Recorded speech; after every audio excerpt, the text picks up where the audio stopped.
명령 우리 한번 따라서 하겠습니다. 1세기의 영성을 지닌 21세기의 교회로, 더 크게 하겠습니다. 1세기의 영성을 지닌 21세기의 교회로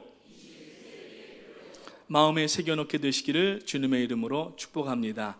연말에 성경 퀴즈에 나오지 않을까 생각이 됩니다. 그래서 1세기의 영성을 지닌 교회가 되려면은 우리가 이 1세기의 교회들이 어떻게 사역을 감당했는가 하는 것을 살펴봐야 되는데, 그래서 올해 2020년도 한 해 동안에는 주일 예배를 사도행전 강해로 진행을 하게 됩니다. 퀸즈 성전과 뉴저지 성전, 그리고 중고등부와 PIF와 주일학교에 이르기까지, 영아 유치부에 이르기까지 우리가 사도행전으로 말씀을 진행해 나가고, 그리고 여러분들 또 이 드라마 바이블을 통하여서 계속 성경을 읽어가시면서 우리가 하나님의 귀한 역사 가운데 동참해 나가시기를 바랍니다. 그래서 오늘 사도행전 1장 1절과 2절 말씀으로 본문을 삼고 성자의 마지막 기적이라고 하는 제목으로 말씀을 나누기 원합니다. 성자의 마지막 기적이 무엇입니까? 물론 하나님의 기적은 끝나지 않았습니다. 그러나 예수 그리스도 성자께서 이 땅에 오셔서 모든 구원을 이루시고 많은 기적과 이사를 베풀어 주셨는데, 이제는 성자의 하신 모든 사역들을 마감하셔서 하늘로 올리우시는데, 그 올리우시는 그 승천 자체가 기적, 초자연적인 역사였다고 하는 것입니다. 그래서 오늘 우리가 이 사도행전을 살펴보면서 사도행전의 그 전편이 되는 누가복음을 살펴보고, 또 사도행전 초반부를 살펴보면서 1세기의 성도들은 어떤 영성을 가졌는지, 예수님의 제자들은 어떤 그러한 생각을 가지고 하나님의 일 가운데 이렇게 사역을 감당하고 있는지를 살펴보고, 오늘 여러분들 힘차게 2020년도를 출발하게 되시기를 주님의 이름으로 축복합니다. 먼저 오늘 이 본문 1절 말씀에 보게 되면은 먼저 쓴 글에는 이렇게 나와 있습니다. 자, 누가복음의 저자가 누구죠? 너무 어려운 문제 드렸죠? 누가복음의 저자는 누가입니다. 사도행전의 저자는 누구죠? 그렇다고 또 사도라고 하면 안 됩니다. 사도행전의 저자는 누가입니다. 그래서 누가복음과 사도행전의 저자가 동일한데, 그 증거 중에 하나가 바로 오늘 1절에 나오는데, 데오빌로요, 내가 먼저 쓴 글이라고 하는 그 먼저 쓴 글은 바로 누가복음을 지칭을 합니다. 그래서 누가복음 맨 앞부분에도 보게 되면은 이 누가가 어떻게 글을 시작을 했냐 하면은, 우리 중에 이루어진 사실에 대하여 처음부터 목격자와 말씀에 일꾼된 자들이 전하여 준 그대로 내력을 저술하려고 붓을 든 사람이 많은지라, 이러면서 3절에 보니까 그 모든 일을 근원부터 자세히 미루어 살핀 나도 데오빌로 각하에게 차례대로서 보내는 것이 좋은 줄 알았다라고 이야기를 하면서, 이 누가가 같은 인물을 지금 사도행전 초반부와 이 누가복음 초반부에 등장시키는 것을 볼 수가 있는 것입니다. 우리가 이 누가복음을 먼저 어느 정도 개괄을 알아야 사도행전에 대한 내용들을 깊이 들어갈 수가 있게 되는 것 같습니다. 그래서 오늘 이 누가복음과 사도행전의 관계를 먼저 한번 살펴보고, 마지막 부분에 예수님의 마지막 기적, 승천이 어떤 의미를 우리들에게 주고 있고, 그 승천은 지금 우리들에게 무엇을 가리키고 있는가 하는 것을 살펴보면서 2020년도 새해에 여러분들의 신앙과 사역이 더 견고하게 나가게 되시기를 주님의 이름으로 축원합니다. 앞서 말씀드린 것처럼 누가복음과 사도행전은 동일한 저자입니다. 그 근거에 대해서 많이 우리가 사도행전과 누가복음에서 찾을 수가 있는데, 사도행전 16장 10절 말씀을 보게 되면은 바울이 이 환상을 본 후에 우리가 곧 마게도냐로 떠나기를 힘쓰니 이는 하나님이 저 사람들에게 복음을 전하라고 우리를 부르신 줄을 인정함이로라 하고 말씀을 합니다. 저자는 바울과 아주 가까운 사이였던 것을 먼저 이야기를 하면서, 이 바울의 이야기를 하면서 바울과 누가에 대해서 우리라고 하는 말을 쓰고 있습니다. 이 우리라고 하는 말을 쓰면서 이 우리라고 하는 말이 특히 이 사도행전 17장부터 28장까지 그러한 우리라고 하는 위라고 하는 단어가 많이 나타나요. 그래서 신학에서는 이것을 we sections 혹은 we passages라고 부르면서 이것이 누가복음과 사도행전이 결합이 된 것을 증명을 하고 있고, 이것이 역사적 진실성과 한 채 착오도 없이 이것이 지금 진행되고 있다고 하는 하나님의 개입을 말씀하는 것을 지금 이야기를 하고 있습니다. 첫 번째 그림을 하나 보시겠습니다. 이 그림은 무엇인가 하면은 이 사도행전과 누가복음이 같은 글로 쓰여진 마지막 부분과 첫 부분이 있게 되는데, 그 누가복음 24장을 보게 되면은 마지막 부분에 또 이르시되 내가 너희와 함께 있을 때에 너희에게 말한 바 곧 모세의 율법과 선지자의 글과 시편의 나를 가리켜 기록된 모든 것이 이루어져야 하리라 한 말이 이것이라 하시고, 사도행전 1장 1절 2절 3절에 보면은 데오빌로여 내가 먼저 쓴 글에는 무릇 예수의 행하시며 가르치시기를 시작함부터 그의 택하신 사도들에게 성령으로 명하시고 승천하신 날까지의 일을 기록하였노라. 46절에 누가복음을 보게 되면은 또 이르시되 이같이 그리스도가 고난을 받고 제3일에 죽은 자 가운데에서 살아날 것과, 47절에 보면은 또 그 이름으로 죄사함을 얻게 하는 회개가 예루살렘으로부터 시작하여 모든 족속에게 전파될 것이라 기록되었으니 너희는 이 모든 일의 증인이라고 하신 말씀이 사도행전 1장 3절 이후에 보면은 해 받으신 후에 또 저희에게 확실한 많은 증거로 친히 사심을 나타내사 40일 동안 저에게 보이시며 하나님 나라의 일을 말씀하시리라고 하면서 쭉 내려가는 내용이 똑같은 단어를 썼다고 하는 것입니다. 그래서 이 사도행전과 누가복음 말미와 사도행전 첫 부분이 같은 그러한 본문에, 특히 헬라어로 보면은 몇 단어 더 추가하지 않고 똑같은 이야기인데, 이건 뭐냐면은 전편에 대한 후편에 이 바인딩이 되고 있는 것을 가르쳐주고 있다고 하는 것입니다. 뿐만 아니라 두 번째 그림을 보시게 되면은 누가복음 24장 46절부터 49절 조금 전에 읽어드린 그 말씀에 대하여서 이제 답변이 나오는 장면이 사도행전 2장 1절부터 4절까지 나타나고 있다는 얘기예요.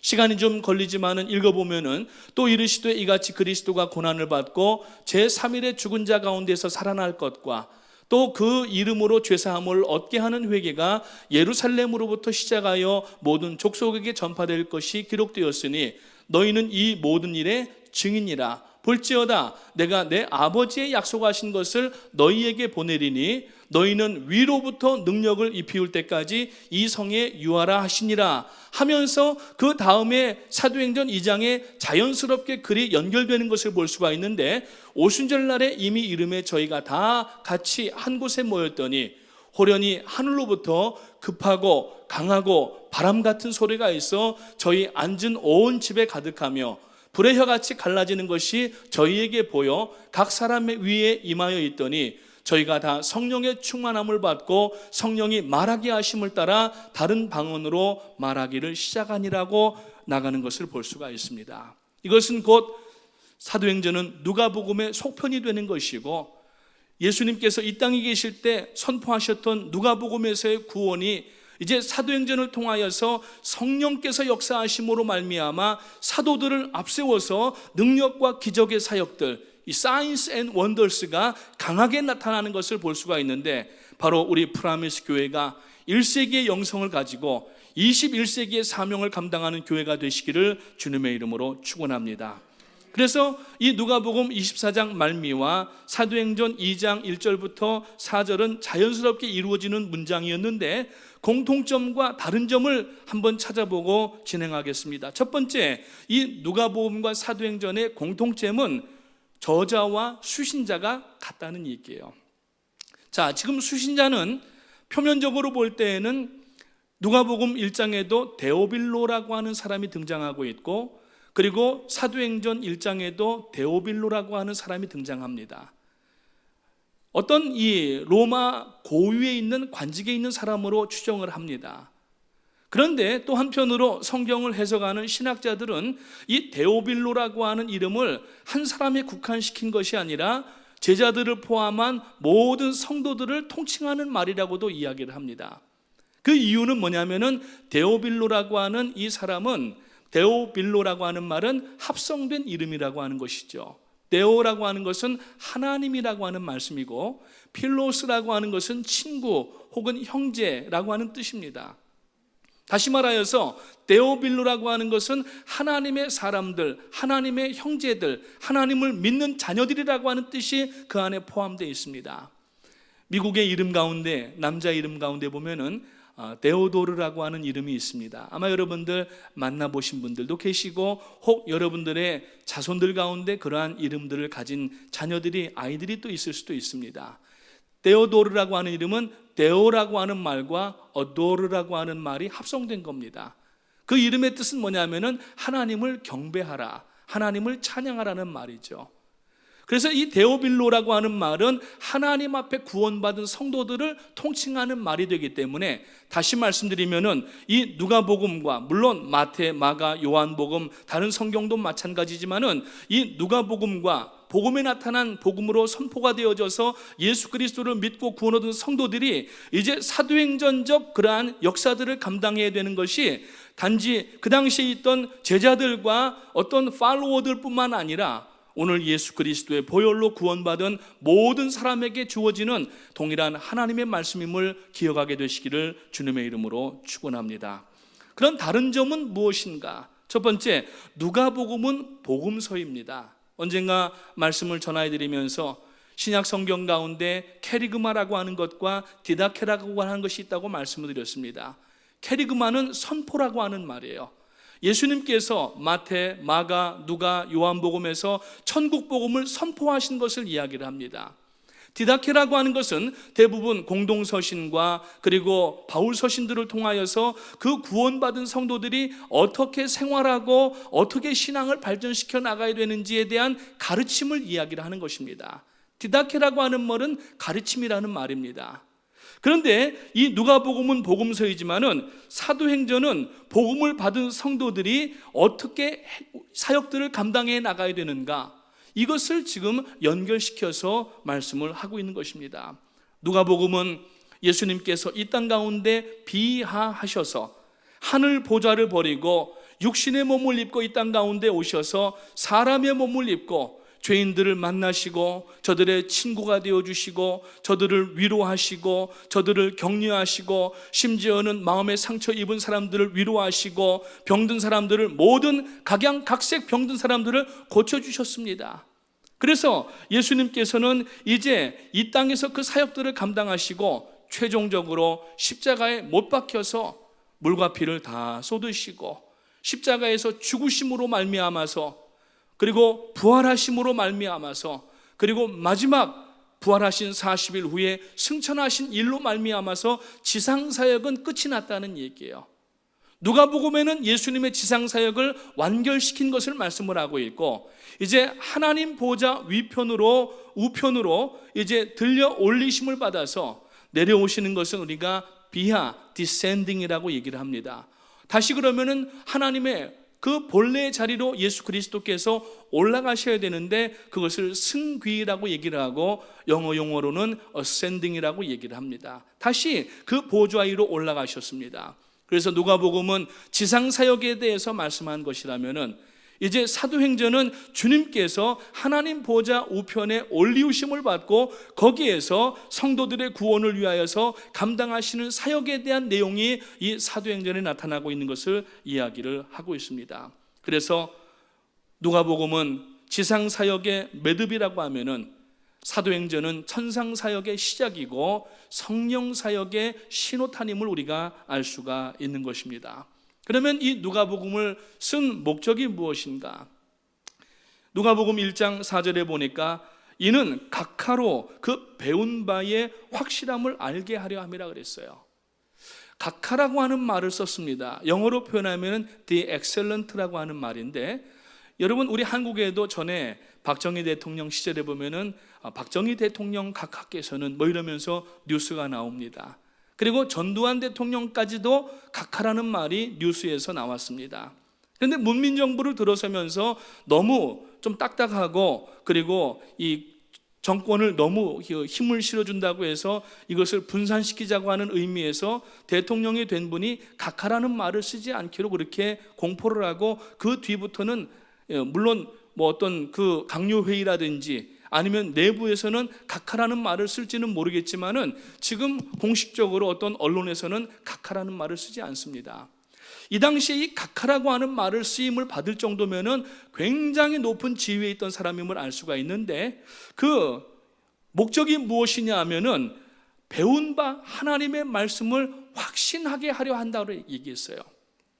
앞서 말씀드린 것처럼 그 인물이 만약에 가공의 인물이고 데오필로스, 하나님의 자녀들, 구원받은 사람들이라고 생각한다면은 구원받은 사람들이 우리가 믿음 가운데에서 어떻게 확실하게 신앙생활을 감당해 나갈 수가 있는가에 대해서 사도행전을 쓴 기록의 목적이 있다고 하는 것을 우리가 알 수가 있다고 하는 것입니다. 그래서 누가복음과 사도행전을 누가가 기록을 하면서 예수 그리스도는 하나님이시고 하나님이 사람의 몸을 입고 이 땅에 내려오셔서 더군다나 사람의 죄를 담당하시고 십자가에 못 박혀 죽으시고 부활하시고 승천하셔서 우리를 떠나시고 버리신 것이 아니라 이제는 내가 구원 다 이루었으니까 너희가 한번 알아서 해봐라 라고 우리를 버리신 것이 아니라, 주님께서 마태복음 마지막 부분에서도 말씀하신 것처럼 내가 세상 끝날까지 너희와 항상 함께 하겠다, 임마누엘의 하나님이심을 약속하시면서 그 임마누엘의 역사를 바로 사도행전에서 나타내고 있는 것을 볼 수가 있다고 하는 것입니다. 그러면 오늘 우리가 이 누가의 저자의 역사적인 그 사상과 관점을 한번 또 살펴볼 필요가 있는데, 이 누가가 예수님의 사건을 관찰하는 태도는 그냥 대충 덤벙덤벙하지 않았다는 얘기입니다.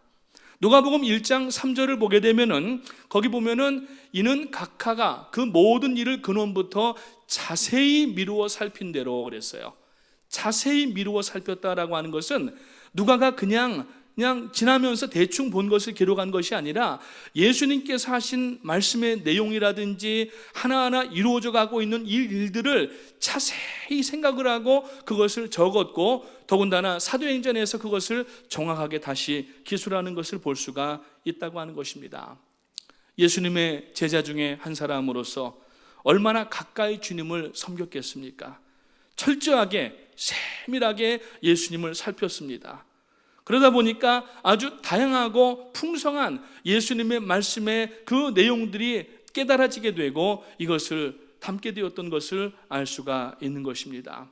그래서 이 모든 것을 기록하다가 보니까 누가복음이 상당히 분량이 많아진 겁니다. 신약 성경에 보면은 가장 긴 성경이 어디일까요? 이거는 연말에 성경 퀴즈에 나올지 안 나올지는 모르겠습니다만 마태복음인데 마태복음은 28장까지 있습니다. 그리고 이 누가복음은 24장까지밖에 없습니다. 4장이 적습니다.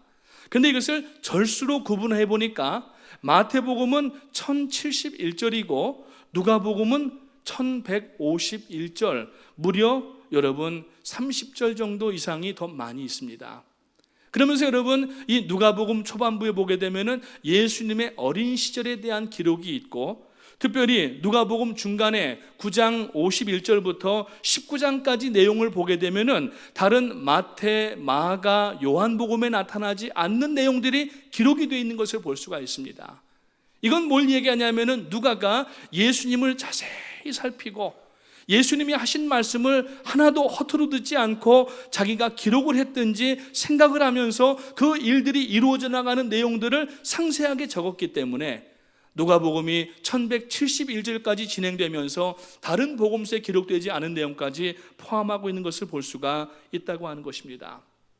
그러면은 누가는 성경을 어떻게 전개해 나갔습니까? 3절 말씀에 보니까 누가복음 1장 3절에 보니까 차례대로 써 보내는 것이라고 말씀을 하고 있습니다. 이것은 일반적으로 교회가 여러분 복음을 진술한 방식을 그대로 채택하고 있다는 얘기고, 무슨 말씀이냐면은 예수 그리스도의 복음을 받은 교회는, 성도는 이제는 그 삶 가운데에서 행하여 나간다고 하는 것을 이야기하고 있습니다.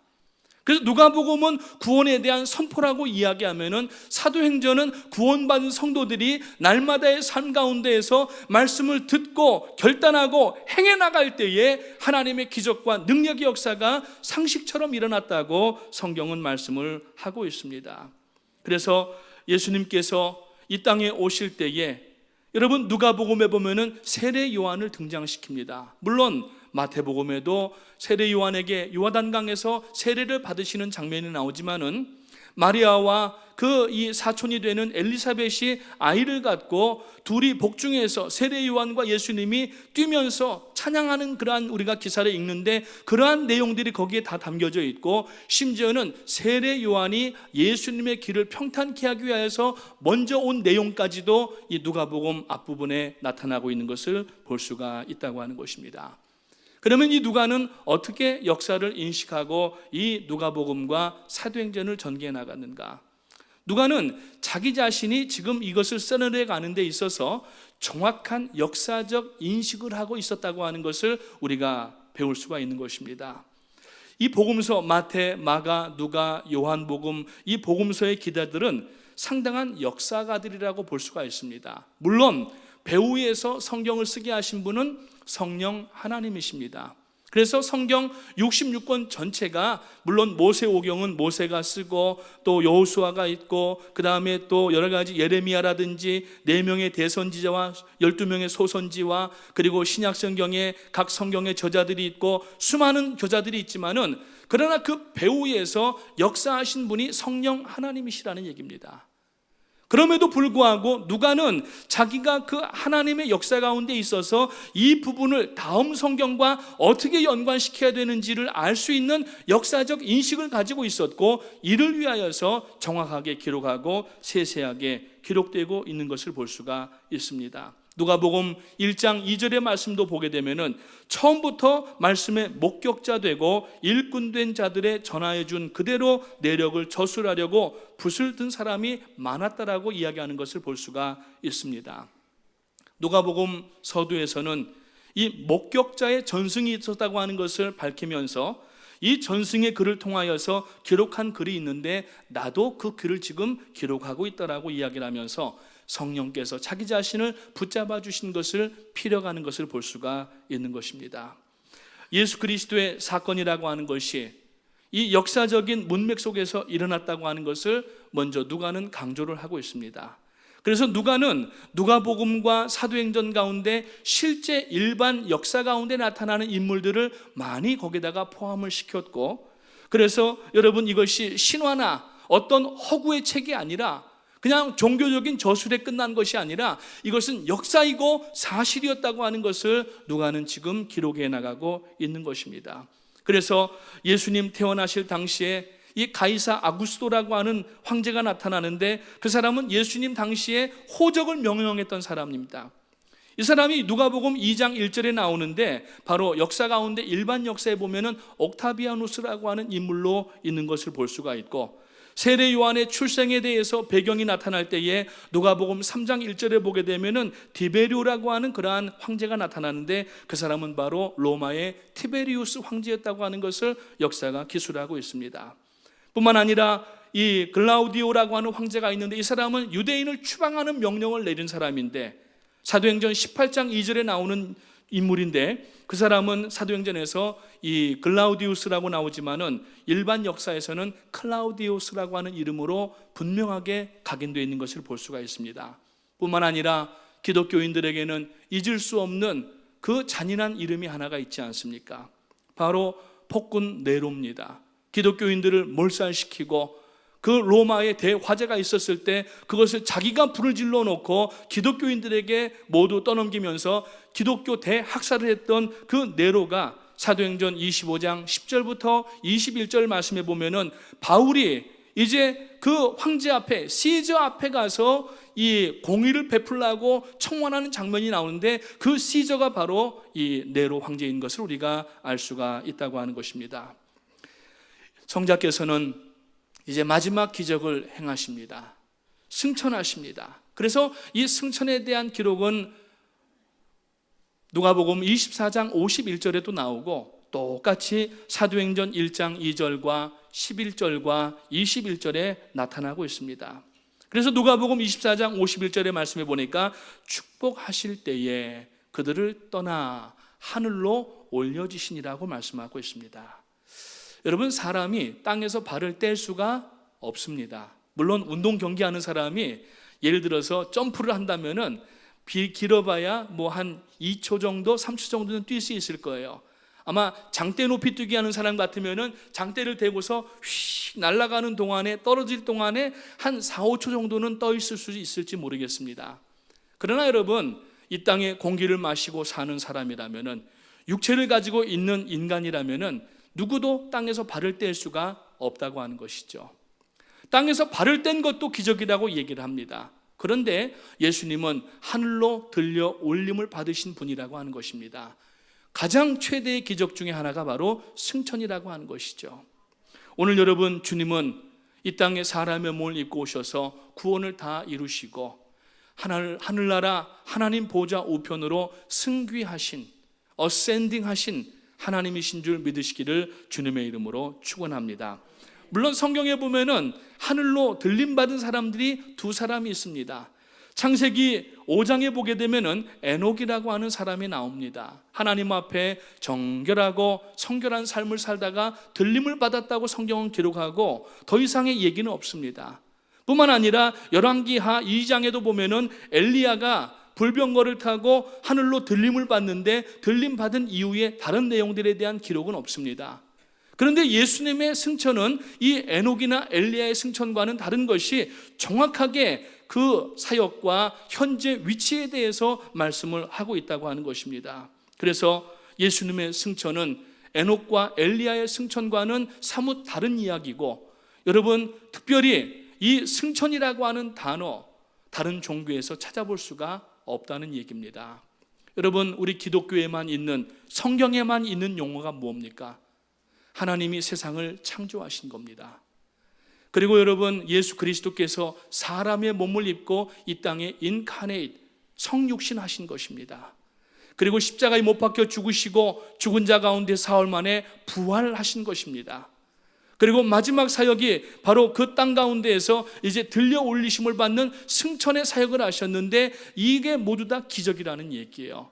이 네 가지 단어들은 다른 세상의 어떤 종교에서도 아무리 눈을 우리가 부릅뜨고 찾아도 그 단어는 다른 경전들에서 나오지 않고 오직 하나님의 말씀인 성경에만 있는 줄 믿으시기를 주님의 이름으로 축원합니다.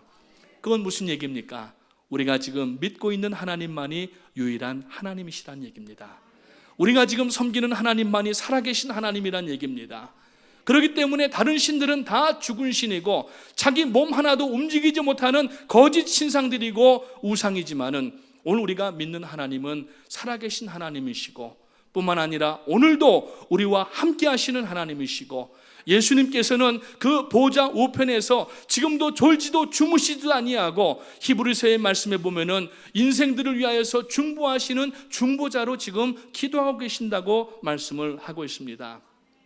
지난 금요일 날 값비싼 복음이라고 하는 책을 쓴 미국의 존 맥카더 목사님을 소개해드렸습니다. 그 목사님의 누가복음 강해 책을 보게 되면은 예수 그리스도의 승천의 의미가 9가지가 나오는데, 오늘 이것을 살펴보면서 말씀을 마치기를 원합니다. 예수님의 그 승천의 의미가 무엇인가? 첫 번째, 예수님의 승천의 의미는 이 땅에서 모든 구원 사역을 완벽하게, 완전하게 종료하셨다는 이야기고, 두 번째, 하늘 보좌로 승천하셨다고 하는 이 사실은 바로 예수 그리스도의 본래 위치이신 하나님의 자리로 올라가셨다는 이야기입니다. 세 번째로는 예수님께서 제자들이 이제 내가 너희 곁을 떠나야 한다, 고난받고 내가 죽어야 된다고 얘기를 하니까 두려워했습니다. 그때 예수님께서 내가 아버지께 구하여서 너희에게 보혜사 성령을 보내주겠다고 약속을 하셨는데, 이 승천은 바로 약속하신 성령을 보내주시기 위한 확증이 되는 겁니다. 네 번째로, 성도들이 이제 거처할 장소를 예비하시는 겁니다. 제자들에게 내가 먼저 가서 너희가 하나님 앞에 오게 되면은 거할 장소, 집을 마련하겠다고 말씀을 해주셨는데, 바로 승천의 그 의미가 들어있고, 뿐만 아니라 이제 예수님께서 이 땅에서 복음을 전하시면서 구원을 행하셨는데 이제는 승천하심으로 말미암아 그 구원의 복음을 전해야 될 사명이 누구에게 있는가 하면은 제자들뿐만 아니라 오늘 이 복음으로 구원받은 여러분과 저와 모든 그리스도인들에게 있다고 하는 것을 다시 한번 재천명하는 것입니다. 뿐만 아니라 예수님의 승천은 교회의 머리가 되신다고 하는 겁니다. 에베소서에 보면은 우리는 지체가 되고 예수님은 머리가 되시는데, 여러분, 우리가 개교회도 있지만은 우주적 교회가 있습니다. 예수 그리스도의 이름으로 구원받는 모든 이 우주적 교회 성도들이 있는데, 장차 우리가 천국에 가게 되면은 요한계시록 5장에 보면 이제 어린 양 보좌 앞에서 수많은 성도들이 하나님을 찬양하게 되는데, 그때 여러분 장로교단, 침례교단, 감리교단, 성결교단, 오순절교단 따로 분리해서 앉으라고 얘기를 안 하신다는 거예요. 다 함께 예수 그리스도의 보혈로 구원받은 성도들이 하나님 앞에 찬송하게 되는데, 바로 우주적 교회의 머리가 되시는 예수 그리스도라고 하는 것을 이 승천이 의미하고 있다고 하는 것입니다. 뿐만 아니라 이제 사단의 권세를 완전히 결박하시고 무너뜨리고 승리하셨다고 하는 승리의 마지막, 여러분, 피날레 장식이 바로 이 승천에 있는 것이고, 마지막에 성도를 위하여서 주님은 계속하여서 중보하고 우리를 위해서 기도하십니다. 오늘 여러분 마음에 외롭고 힘든 분들이 있습니까? 그렇게 하지 마십시오. 신앙이 있고 주님이 살아계심을 알고 믿는 성도라면은 주님이 지금도 내 곁에 지금 계셔서 나를 다독여 주시고 힘을 주시고 깨닫게 하시고 능력 주시고 붙들어 주시는 하나님이심을 믿으시기를 주님의 이름으로 축원합니다. 마지막으로 예수 그리스도의 승천의 의미는 뭐냐면은 다시 오시는 그 마지막 단계로서 이제 약속을 주신 거라는 거예요. 오늘 여러분, 초림도 언약대로 다 이루어졌고, 예수님의 사역도 언약하신 대로 선지자의 글 가운데 예언하신 대로 다 이루어졌고, 죽으시고 부활하셨을 뿐만 아니라 승천하셨다는 얘기는 다음에 나타날 재림에 대한 마지막 파이널 컨퍼메이션이 되는 거예요. 오늘 여러분 승천을 믿으시기를 바라고, 특별히 재림 신앙을 갖게 되시기를 주님의 이름으로 축원합니다. 성도의 신앙의 파이널 클라이막스가 어디냐면은 내가 복받고 병고치고가 아니라 예수 그리스도께서 천사장의 나팔 소리와 함께 구름 타고 이 땅에 오시는 그 순간임을 믿으시기를 바라고, 그때 이 자리에 계신 여러분과 제가, 우리 프라미스 교회와 우주적 교회의 모든 성도들이 주님 앞에 나아가서 아멘 주 예수여 어서 오시옵소서 맨발로 뛰어나가서 주님을 맞이하는 여러분 되시기를 주님의 이름으로 축복합니다. 이처럼 예수 그리스도의 마지막 기적 승천은 우리들에게 많은 그러한 의미를 주기 때문에 더 이상 세상에 들려오는 그 혼탁한 일들과 소식들 때문에 마음 졸이고 두려워하지 마시고, 오늘 2020년도 시작한 첫 신년주일을 맞이하여서 앞으로 2020년도 하루하루 지나갈 때에 날마다 승리하시고 날마다 믿음 가운데에서 전진하게 되시기를 주님의 이름으로 축원합니다. 이제 사도행전은 마지막 장이 28장입니다. 28장에서 끝나지만 그러나 우리는 29장을 써내려가는 교회의 성도로서 오늘 여러분 하나님 앞에 유명한 자가 되시기를 바라고, 특별히 우리가 지금 교회가 공통으로 감당하고 있는 사역들이 있습니다. 개인적으로는 지역에서 전도도 하고 교회 안에서 여러 가지 사역들도 감당하지만은 우리 전체 프라미스 교회의 공통의 사역이 있는데 바로 414 윈도우 사명입니다. 여러분 이것을 한 마음으로 함께 붙드시기를 바라고, 이 414 사역이 마지막 때에 선교를 마감하는 사역이 되고, 이 414 사역이 예수 그리스도의 재림을 다시 앞당기는 그러한 사역이 되시고, 마지막으로 선교를 마감하며 하나님의 놀라운 역사를 감당하는 우리 프라미스 교회가 되시기를 주님의 이름으로 축원합니다.